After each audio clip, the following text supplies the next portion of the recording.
where education advocates say the increase in spending for this year's state budget is a win. However, some say it comes at a big cost. Erie News Now state capitol correspondent Brendan Scanlon joins us now live to break down the charter school regulations that were repealed during the course of the budget negotiations. Brendan.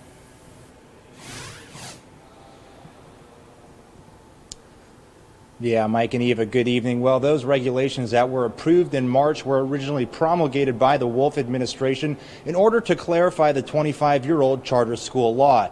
Now, those opposed to the regulations from the beginning say that they went too far and were happy to see them tossed. Those in favor say they would have provided some overdue transparency and accountability.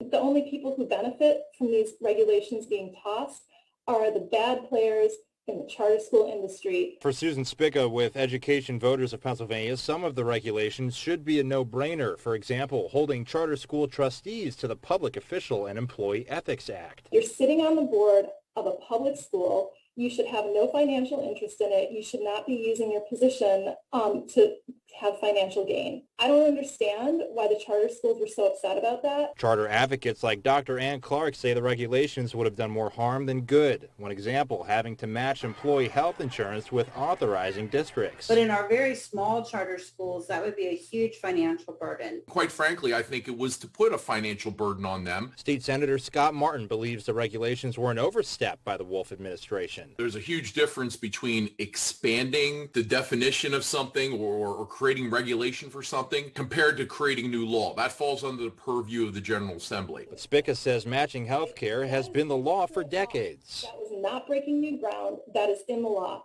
And so apparently charter schools are violating that law.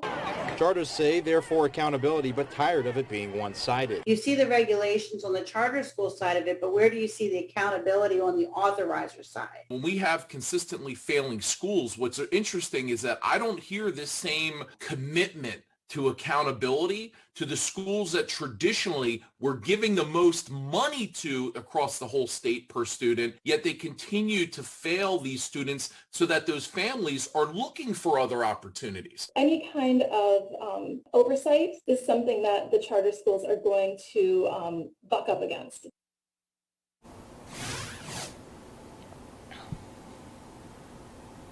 And even though we saw major funding wins for both sides in the new state budget, as you can hear, this debate is far from over. We'll have more information on some of that reaction as well as on those regulations up on our website, erienewsnow.com. But for now, live inside the state capitol for Erie News Now, I'm Brendan Scanlon. Mike and